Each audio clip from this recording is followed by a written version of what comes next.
Edward Norton is here. After years of stage work in New York, he burst onto the screen in 1996 with 3 award-winning films. Primal Fear, Everyone Says I Love You, and The People vs. Larry Flynt. His new film, American History X, opens today, an examination of the roots of prejudice. It promised to be one of this year's most controversial films. Here is the trailer from that film. I don't care what you told me, okay? I'm trying to get through this, and you're just making it harder. You think you're the only one doing time, Derek? You think I'm not in here with you? He was his mother's hope. He's gone. You don't know the world your children are living in. His father's legacy. It's everywhere I look now. What? This affirmative black shit. The white man marches on! See this? That means not welcome. And his brother's hero. I trust you, Derek. Drop your weapon!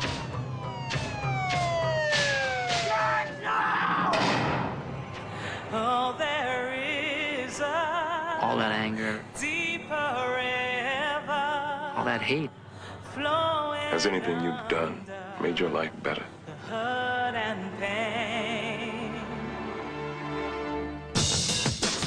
Derek Vineyard was released from Chino early this morning. Hey, man, how you doing? Too big to give me a hug? Oh, it's good to see you. Check this out, man. When'd you get that? What? Well, I came to talk about Danny. He's headed right where you are. What's wrong with you? Let the kid alone. He thinks the joint messes your mind. Did. I'm asking you to do whatever's in your power. You know what you can do? You can get me shot by a bunch of white boys. I am out, and Danny is out too. And if you come near my family again, I will feed you your heart. What's happening, Dad? I don't think you realize what's been going on here. We are 10 times what we were. they're after me, man. They're gonna come for me. They're gonna come for me. There ain't nothing I can do. Hey, Danny! Get it!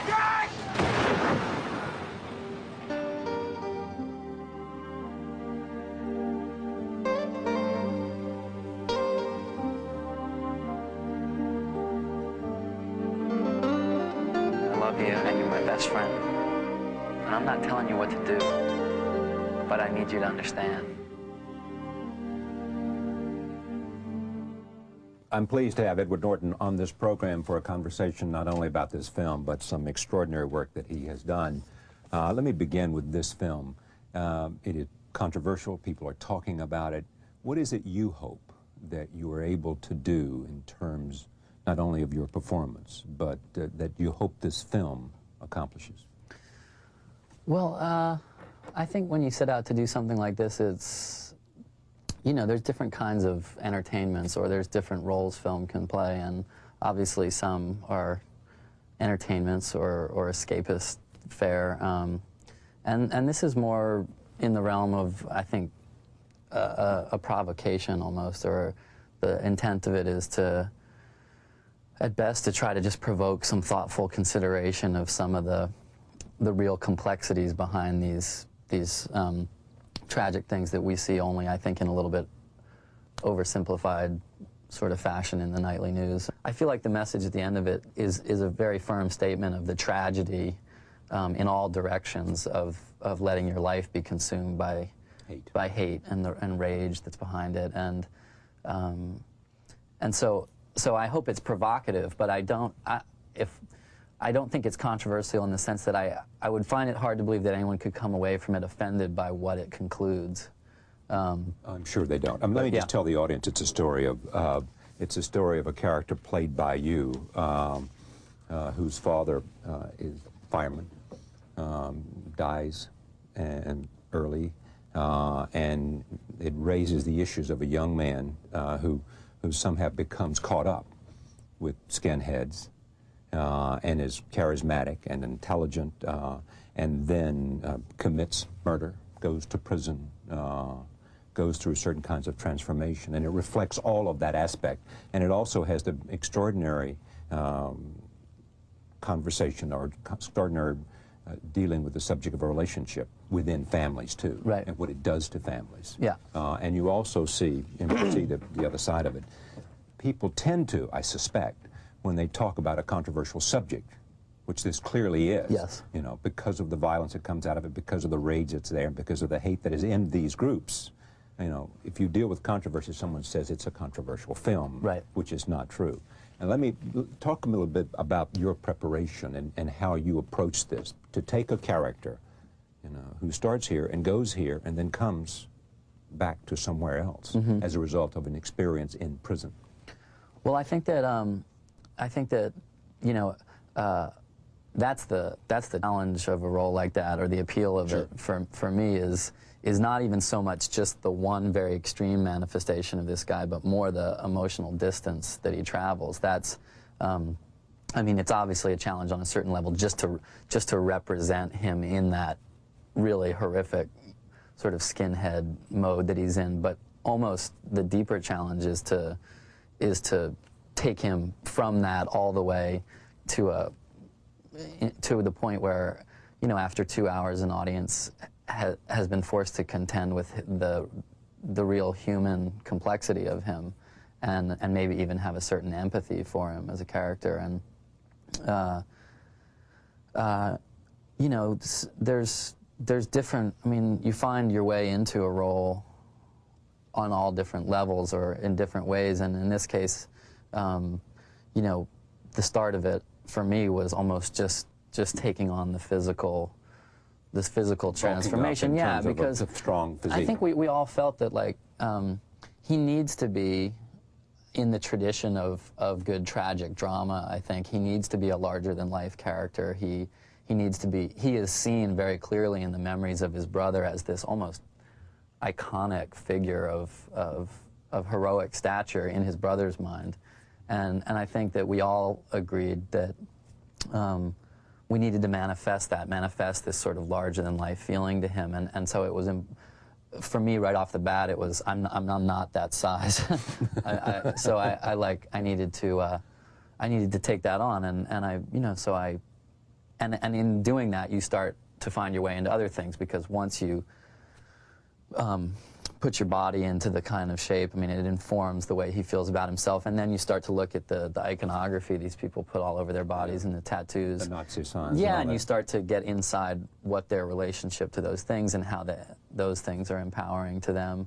And all of that starts to lead you into the why of what makes a young American man in this day and age, in our culture right now, move toward this, or what are the complex, you know, environmental and emotional dynamics that push a person toward those choices, because on a lot of levels, I think, as much as the message of the end, on a lot of, you know, a lot of people seeing this, I mean, you, me, a lot of other people are kind of the converted as far as convincing people that racism is a bad thing, or that racism and violence have consequences. A lot of people know that already, but those of us who do, I think, do another thing that's perhaps sort of a bit of a denial, which is we look at events like Matthew Shepard getting tied to the fence post, or this guy being dragged in Texas, and we have a young gay man that was beaten to death. Right, and there are, you know, things in the news all too frequently, and we have a tendency to look at the people who commit the act, and it's easier to just, you know, call them evil or treat it like it's an aberration, but the truth is it's not, and there's a very tragic and complex human dynamic that flows backwards in their story as well. And I think confronting an audience to take on the more disturbing task of dealing with the real complexity of what created that person is tough too. Who they are and what it is that makes them attracted to this kind of ideology. Yeah, exactly. Let me take a look at a clip just to give a sense of what you look like and who this character is. Roll tape. American History X. Here it is. Drop your weapon! Put your weapon on the ground! Put your hands up! I said get your hands up! Now turn around!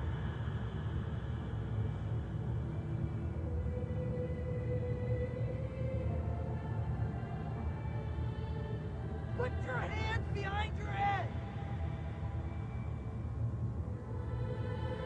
Get down on your knees right now!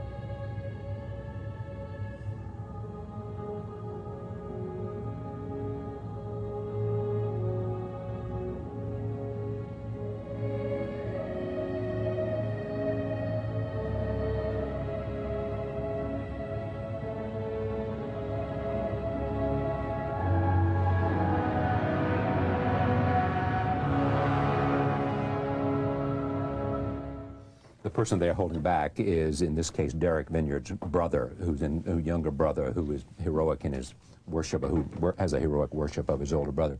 What is it you think attracts people to this kind of sort of skinhead, Nazi-loving celebration of violence?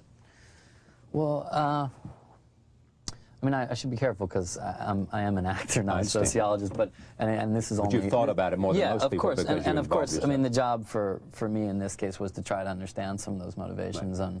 And you know, my experience, and it's only my experience, is that the truth is that a lot of, I mean, the Derek Vineyards in that world are very rare. People with that sophisticated a sense of the specific politics. A lot of times you run into kids who literally, I was looking for what some of these tattoos meant. Some of them are things like Viking runes and Celtic crosses, and literally there's kids who have them on their arms and they don't know what they mean. And I think that's emblematic of a certain reality, which is that a lot of these kids enter into that not out of any deep self-generated sense of identification with fascism or Hitler or Nazi politics or racism even or anything. They just are in such totally blighted environments and circumstances and family lives that they move into the gang out of a need for a sense of belonging, a need for a sense of participation in something bigger. A sense of family. And a sense of alternative family, right. But no different than a black kid in Inglewood who joins the Crips, right. You know, not, and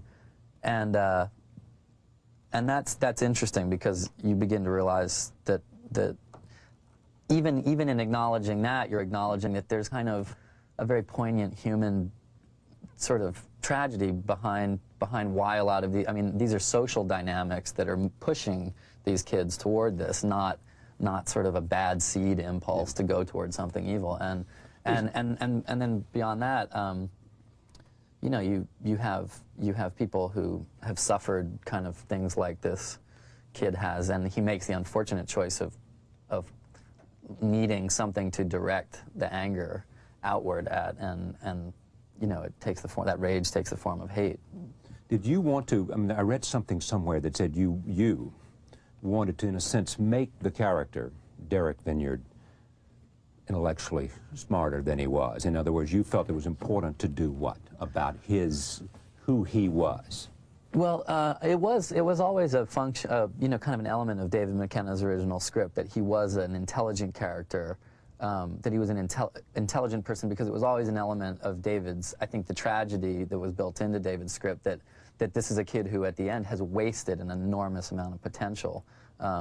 And I think when I came in to start working on it with David and stuff, we decided to beef it up even further, because I think we just all felt that the more, on some levels, elevated his intelligence, charisma, leadership capacities, care for his family, all these things, those qualities of him enhance, I think, the dramatic impact of the end, in which, you know, when the consequences of his initial choices come back to get him, or come back to find him, you have a stronger sense of the waste or of the loss of the that this guy represents.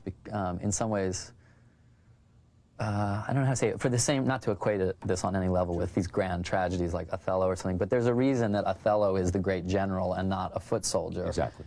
It augments, or it enhances the impact of what we feel for his fall. Right. And so no less so Derek. I mean, this is a contemporary American story, but in Derek, you know, I think we tried to create a character whose dimensions come out of that tragic hero tradition. Right. Let me take a look before we get too far to another clip here. This is shows you some sense of the kinds of action that is taking place here. This is after Derek goes to prison for 3 years for convicted of manslaughter, I guess. Right. Yeah.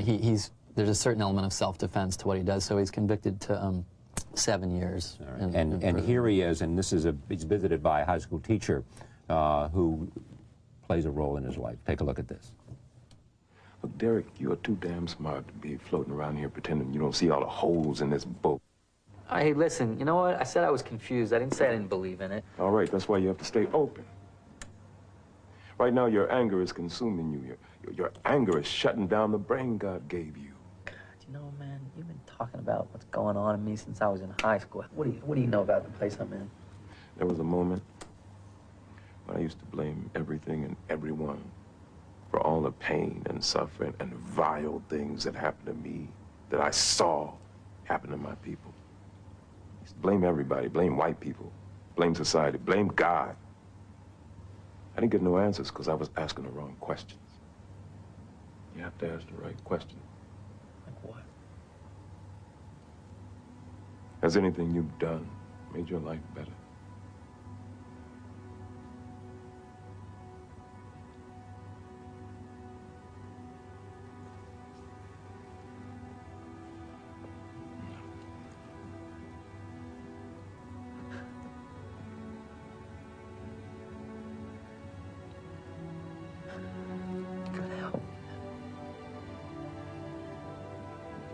Just help me. All the characters. Tell me this, we were just talking as we were watching this, you said one of the things you liked about the moment was? Yeah, well, to me that's kind of always been one of the key scenes in the movie, and I love what Avery Brooks did in there because I think he brought to that moment, for that character even, a complexity. He reveals a certain complexity there. That's a character who's, on a lot of levels, he's been almost sometimes annoyingly self-righteous in his moralizing to these kids. Yeah, exactly. And Derek, in a way, calls him on it in that moment, says, what do you know about me? And it's not until that moment that even this teacher, Sweeney, backs off and admits that for himself it's been a process too. And suddenly you get this vision of him, I think, as probably an ex-Panther or someone who was himself very consumed by anger that he directed outward at white people in society and God, as he says. And it's only when he sort of opens up himself that he sort of starts to penetrate this kid, and then he asks what I think is, for me, really the key question of the movie, or the key turning point, when he says, is any of this that you're doing making your life better?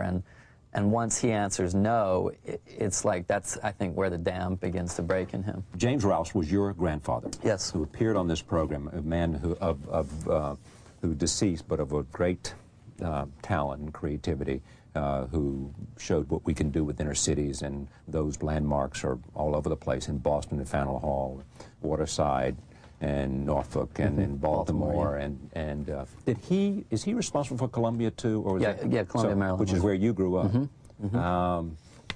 When did this thing about acting come to you? There's. I mean, why not architecture, Edward? Well. Why not city planning? Right. Why not something rather than somebody who goes to Yale, studies Japanese, and sort of becomes enamored of what an actor's life could be? Yeah, I actually, I mean, I kind of caught the bug when I was very young, when I was about 5 or 6 years old, and I started actually taking acting classes when I was about 5 or 6, and did it. It's 5 or 6. Yeah. It's been a true lifelong pursuit, although not fully embraced as a, I guess what I would call a life pursuit or a professional pursuit as an adult until I was, a couple years out of college maybe. But it was something I've always done and always been very compelled by. And so there's no question when you went to Yale, you knew you were going to be an actor. I knew that one of the reasons I wanted to go there was that there was a very fervent drama school, theater environment there. But I don't know that I knew or had accepted. I guess I hadn't come to grips completely at that point with the idea that I was going to choose that over other things, because I was very interested in a lot of things. But as you get older, and we all know, you find yourself, you can't do everything, and as the choices start to reach a point where I was letting other opportunities go to not give the opportunity to keep acting, and so at a certain point you say to yourself, this must be what I really want to do, because I can't imagine leaving it for any other opportunity, and then at that point sort of embrace it almost spiritually. But my granddad. See, I mean, there's no show business people in my family, but there's a lot of artists. Two of his sons, my uncles, one's a painter and one's a musician, and my grandfather was enormous, and my parents are enormous supporters of and lovers of the arts. They're the kind of people who keep us all in business because they're avid attenders. And so there was a lot of support for it, even though there was not sort of a tradition of actually doing it What do you think it is about acting that is such, brings such, whatever it does for you? I mean, what I don't is know. it that, what is it that draws you to it, is my question. I would say on some level it's a, I've always had a compulsion toward mimicry on some level. I mean, since I was very, very small. I don't know. Sometimes I think that the most essential quality of an actor is an empathetic quality. It's the ability or an instinct toward looking at other people and the gestural ways that they communicate, and soaking that up and having an instinct for soaking that up and representing it. And that's the natural quality of an actor. I mean, if there's some natural gift, that's what an actor has. Yeah, the capacity it's to kind do of that going in. Yeah, it's kind of a radar for human behavior, or it's and at least an interest in it. And I've always found, on another level for me, I've always found, because I always did have a difficult time with the idea of making choices that would limit my experience, or choosing lifestyles that on some level put me in a track. Being an actor, on an adult level, for me, it's like you get to be an experiential dilettante. You get to dip very substantially into these worlds of experience, even modes of being and expression that, and really root around in them for a while, get the thrill of it, get the taste of it, and then step out without any of the consequences of actually choosing that as a lifestyle. And go on to something else. And go on to something else. Yeah. And I find, that is for me an incredibly, that's not even a job for me. I mean, that's the work that's not work. I really, really enjoy that sort of diversity of experience, and then on a on a broader level, I do have a fundamental faith in or passion for just the broader art of storytelling. Back to mimicry. Has Woody Allen seen you do Woody Allen? Yeah, after a while of working with him, I finally got up the stones to sort of do it for him straight, and he was like, yeah, that's very good, And don't just give me about 30 seconds more. I can't. It's too tough. But he is so distinctive. Like I talked to Kenneth Branagh one time, not too long ago, about he'd just done this film Celebrity with him, and we were talking, and we were sort of admitting, and it's not something people don't comment on. It's like, if you're the person sort of playing the role that probably he would have played, it becomes almost impossible to be around him and not in some ways become his proxy. Yes. You got to be Woody in the role. You find yourself taking on his cadences and rhythms, like and at a certain point you just have to surrender to it, like I think, and because it's What was it like? Shoes. What did he teach you? What did he get from? Well, he's a very... Well, what you learned, I guess, than what he taught. Well, you learn things from every director, because they all have different styles.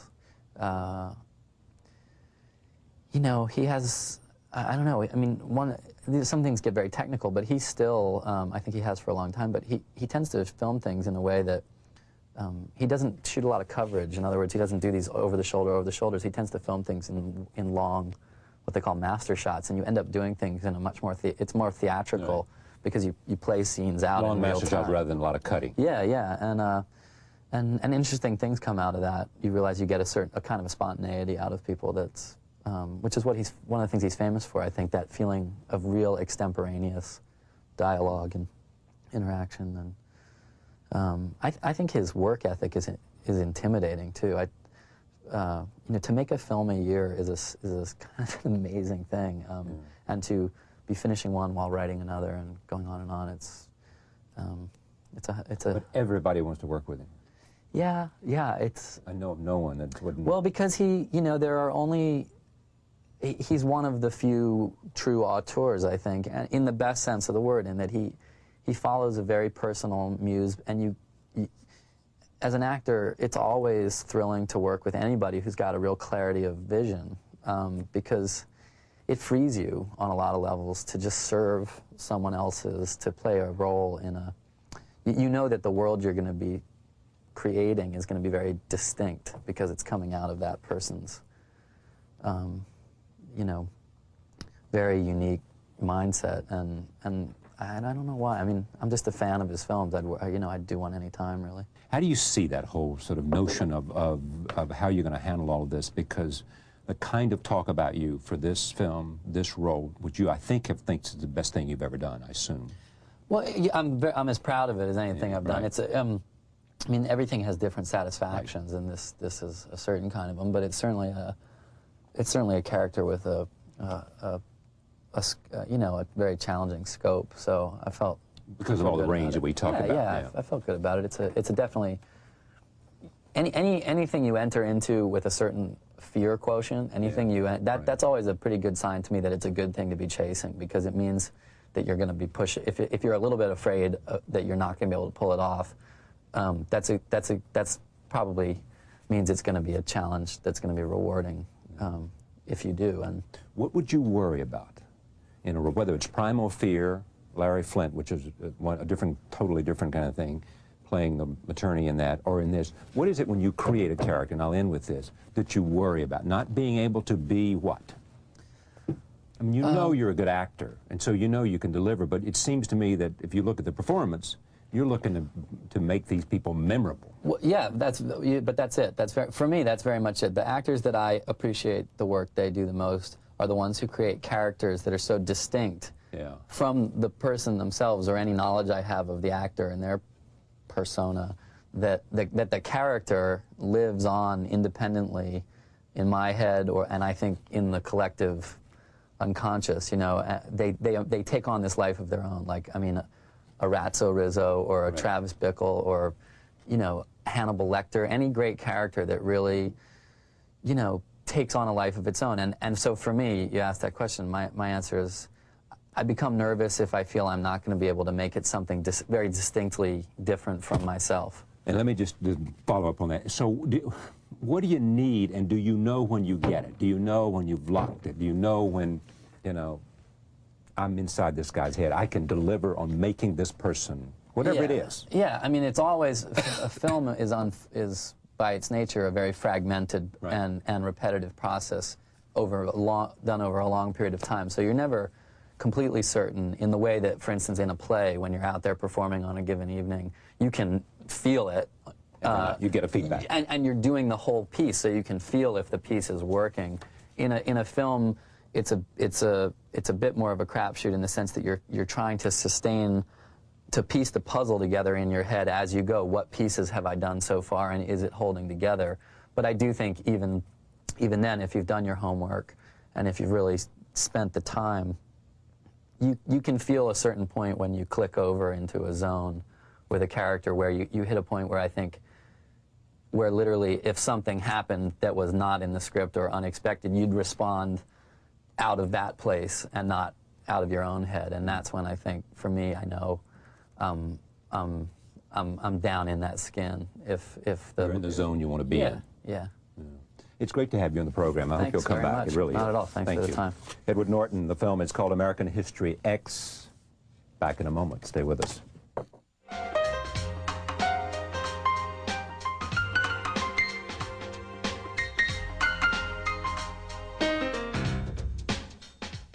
Hunter S. Thompson is known for the new journalism he helped pioneer with books like Fear and Loathing in Las Vegas and Hell's Angels, but he originally planned to change the world with a novel.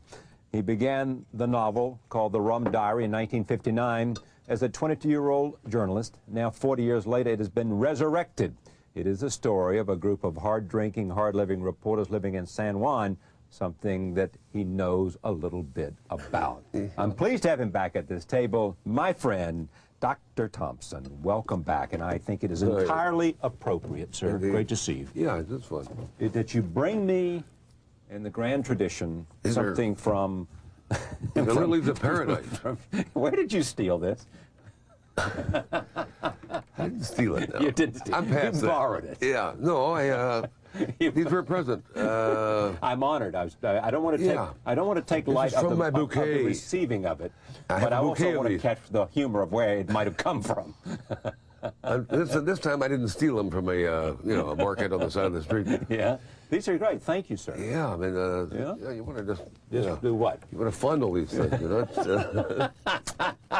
Yeah, it's a birds of paradise. Yes, it indeed. We need a little more of a Yes, we spray do. back there. Yeah, but you know what? It's the thought behind it that makes the real difference. Yeah, well, So I kept the other parts. I have a gigantic spray at the hotel. I'm going to put those right Yeah. there so I can take them All home right, and great. put them in a place of honor. Yeah. All right, it's a so great let's pleasure to have let's make use of this time. You started this 55?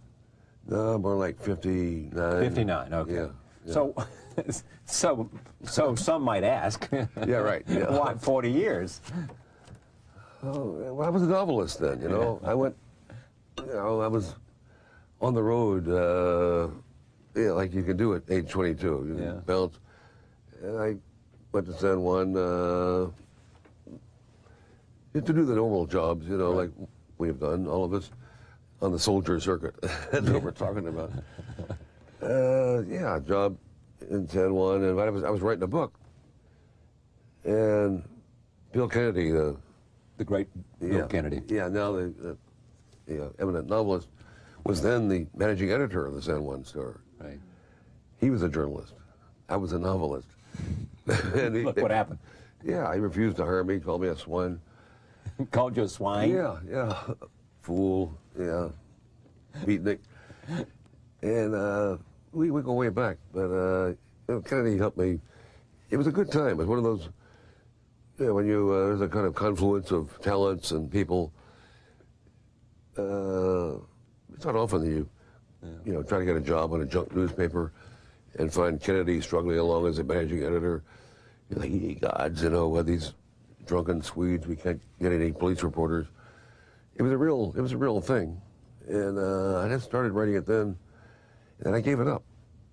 Did you give it up because he told you ought to publish it after you die, posthumously? I gave it up because it bounced about 7 times. Because what? It bounced about 7 times. Bounced. I got the the standard list of rejection slips. Yeah, right. And I came back from South America, and I got into the politics of the 60s and 70s. It was a full-time job. And I became the journalist, and Kennedy became the novelist. It was a very eerie kind of shift. But you very much wanted to be a novelist at that time. I mean, that was the drive. Yeah. I thought to me, a writer was a novelist. I brought something over here for the Joseph Conrad thing. Yeah, the influence. What Joseph Conrad thing? Oh, help! Help! No one is helping me. All right, well, we can't do that now. All right. So it's taken so long to do it because. Well, I wrote. I know you've had other things to do. I know. Yeah. And you've been writing all those letters that you were keeping all of those copies of. I did that before. Yeah, Doug Brinkley's job. He sorts the letters out. Yeah. I have to live with that. But I've been talking about this. It's on all these, books by Horace Thompson. Right. Everybody's saying, well, I can't seem to find the rum diary. Yeah. Where is the rum diary? And I thought, well, we have a little time with this. It's kind of a romantic notion, that money. And I was faced with the fact of having to dig out my 40-year-old, story. Yeah. Can't change it. And confronting it, like, ye gods, this is me. This is the world I lived in. So I approached it as a writer. It's a good story. What's the story? I knew you'd ask. What? It's a story of what I call a vagrant journalist. Yes. And they're still all over the world. Wherever the English language newspapers, people who travel from the Bangkok Post. There's always an English language newspaper in some. Right. There's one in Kazakhstan now. There's a Margaritaville one in Kazakhstan. Well, speaking of Margaritaville, here's what Buffett says. Oh, yeah. The rum diary shows a side of human nature that is ugly and wrong. but it is a world that Hunter Thompson knows in the nerves of his neck. This is a brilliant tribal study and a bone in the throat of all decent people. That from the kid from Margaritaville. Yeah. Well, I think Buffett knows that world. All right, but let me just stay with, yeah, he does. Let me stay with, here's what we've been talking about William Kennedy, you know, the Pulitzer Prize-winning author of Ironweed. The tools Hunter Thompson would use in the years ahead: bizarre, wit, mockery without end, redundant excess, supreme self-confidence, the narrative of the wounded meritorious ego, and the idiopathic anger of the righteous outlaw. Idiopathic. I had to look that up. I would too. Yeah. Idiopathic. We're all there in his precocious imagination in San Juan. There too were the beginnings of his future as a masterful American prose stylist. I said that way so it could just ring in your ears. Yeah. Masterful American prose stylist. Yeah. That's I bow to that. That's See, you really do. I mean, and deep inside of you, I mean, for those of us who, it is this sense of how much the word, despite everything, what is most meaningful to you is prose stylist, is the written word. I like the music. I'm a music freak in a way. Yeah. I go totally by rhythms. And I mentioned Conrad, the influences that I was under at the time, which is very hard for a 22-year-old. With here, try a line from the preface to the Nigger of the Narcissus. Have you ever read that booker? No. Oh man, it maybe it's a final statement on the writing of prose in America and the world. What's the title? It's just the preface to The Nigger of the Narcissus, Conrad's great story. Right. And he says, any work that aspires to the condition of art must carry its justification in every line. Holy wow. Art is long. Justification. Art is long and life is short, and success is very far off. I tried to justify that at the age of 22, when you think, hot damn, man, and bounce. Yeah. I had hard teachers. And Kennedy, of course, was merciless. Yeah. But Conrad is the most merciless of all teachers. Conrad gives no ground. That sets a high bar. Really, about the highest bar. Yeah. And I'm always reminded when you really get into it of how, you know, where the bars are and who the champions are. Yeah. And I haven't gotten to Conrad yet. He's a very solemn man. You know, he didn't laugh much. Yeah. But this was a great writer. Who are the champions for you as novelist in America? America. Well, when I was growing up, at age I'm not sure how I drifted into this, but I got into the influence of, I lived here in New York. Yeah, I went to Columbia, and took classes at the New School. I fell under bad influences, but it was it was Garcia Lorca, Fitzgerald, Hemingway, of course, Faulkner. I take no pride in this question, but Paul Kemp is you. No, not really. I didn't. No? I didn't. Well, since I was doing it right then, I was very careful not to make any one character me. But it's not your sensibilities? It's not... Well, my sensibilities really inform all the characters, but I tried to split myself up. I tried to do what Fitzgerald did with Gatsby, in the using the Nick Carraway character and the Gatsby, the Jimmy Getz. They're both the same people when I was looking, you know, from outside. Right. And I had a hard time with that. A lot of things look very simple until you try to do them. Yeah, it's like a quintuple flip off a high board. And yeah, so I was really both of those characters. And the whole thing is very real. I'm not sure where I find myself. Sometimes in Yemen, sometimes in Kemp. Right. What's the relationship between Fritz Yeaman and his girlfriend? Oh, that's one of these young love things. You know, you fall in love. at a party in New York and say, well, hey, I got a job in Puerto Rico. Why don't you come on down with me? Yeah, come on down. We have a beach house and, you know, beautiful girl. So is Chenault your ex-wife? Well, not really. Not in any. Like I tried to. You're informed. The situation. You're informed by everything you do. Yeah. You know how much I like you, and so having said that, no, come on, here it comes. Right. Why is it that this is the? I mean, here's a guy, you, with your dedication to prose. Why is this the first novel you have written? When you wanted to be a novelist, and don't tell me the answer is because you've been doing all these other things. I mean, is the answer that you sort of, you know? It was not rewarding. Well, I didn't get paid for it. You know, and that what I saw there was. You love Conrad this much, and you still can't say that art is not its own reward. Excuse me. Art is not its own reward, boy. Where have you been living? What? Where have you been living? Yeah, I know. In heaven, in heaven. It's like, you know. No, it's not. For a writer, professional writer. Yeah. It's.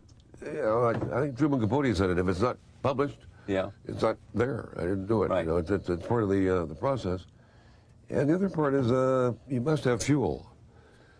You know. And fuel. With enough expense money, all things are possible. That comes in the 70s. That's when things were fun. Okay. So what's the answer? Nobody paid you enough money to write a novel, or you didn't? You know, you had to go off and do things that you could make money, so you didn't have time. I mean, these are rather flimsy excuses, aren't they? Probably so. You know, they're all. They are. Compared to Conrad, I just. Compared to your potential. Flimsy. Maybe I should have been writing novels. Compared to your potential, this is. You know, this is about 35 years too late. Charlie, you were a journalist. Now, what if you had a choice between, here you had an assignment to write a book about the Hells Angels. Right. And you're kind of nursing your novel along. It's been rejected 7 times by 7 respectable publishers. Your best friend, Kennedy, has told you, well, really, that sucks. Yeah, right. And then suddenly... somebody comes along with an offer to go off with the Hells Angels. There's a war on. Yeah. You know, and then there was, in the 60s, there was a war. Right.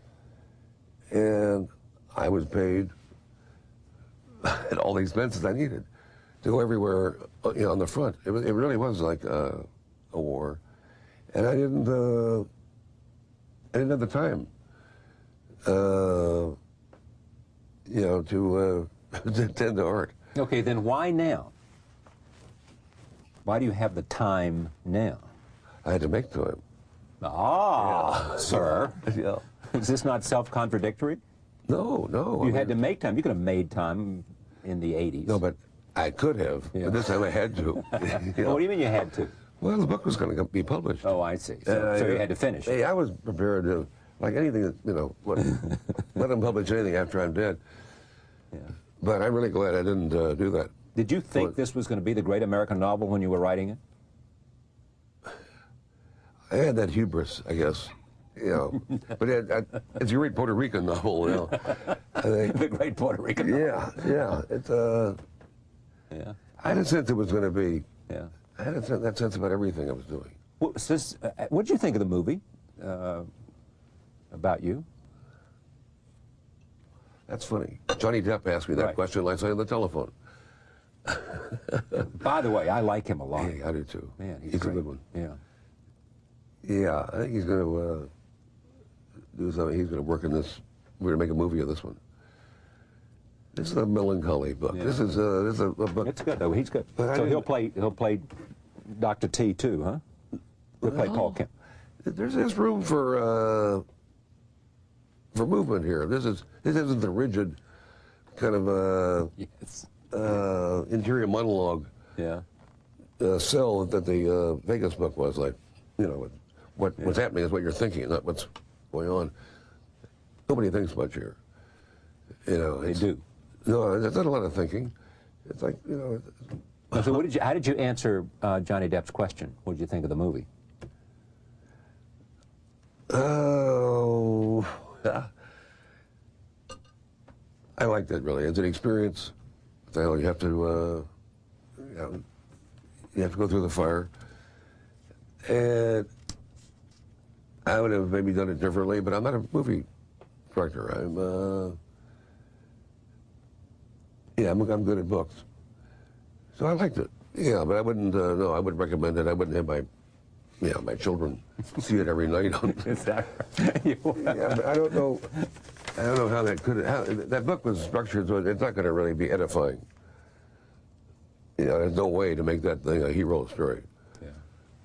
What people of all kinds of, for no reasons, and different heritages and criminal backgrounds go into a scum-ridden place like Las Vegas and behave worse than the people they're viewing. Yeah. So that's not one of those uplifting books. But that was a work of art. In a way, yeah. Did I read somewhere that your British publisher asked you not to come over and promote it? No, matter of fact, they've been trying to get me over there. Oh, they are. So that's not true. Early, now that you mentioned that, I'm sorry, but I'd forgotten. What are you trying to do to my table? It's one of these flimsy oak tables. I know that center. You're trying to test its stability? I wouldn't like this. What? No, this is a great table. This is one of those things like it's a wall you can hit. Yeah, exactly. Yeah. I hit a wall last night. You're more likely to lose your hand than you are to damage the table. Oh, man, I hit a wall last night, and you have to know the difference, living this way. And when I shot him, popped up. White wall that looked just the same as this. Yeah. It was stone concrete. Somewhere else. Well, why were you doing it? What precipitated that action? Just having fun. Just having fun. Yeah. I've been reading this Remning's book about David Remning on Muhammad Ali. Yeah. It's a great book, absolutely. as you just mentioned to me. Yeah. But, you like boxing? I liked it when Ali was our, the boxer. The real thing. Yeah, I don't like it now. Well, there's no one to like now. Oh, like wrestling. I believe that all of this. Heavyweight. I think boxing and wrestling are about to kind of merge. Oh God, I hope not. I hope not. Oh yeah. Well, in other words, what they're doing is they're promoting all these older guys who it's all about show and not about skill. Yeah, but there's all these thugs being thrown out of the NFL, and people who slit, roommates' throats in college and still run for 1,000 yards. I think they're all going to be in some kind of weird wrestling league. And that's going to happen in, maybe 2 years. Yeah, and that's about the time well, we that's see. true. Yeah, somebody will pick it up. Hey, the year 2000, you're going to see Bill and Monica in Paris together, reunited before the century's over. So what do you think about Bill and Monica? I mean, what do you think? I mean, the president you admire? No, I don't admire. You don't admire? No. No. I did endorse him in a war once. I think he's...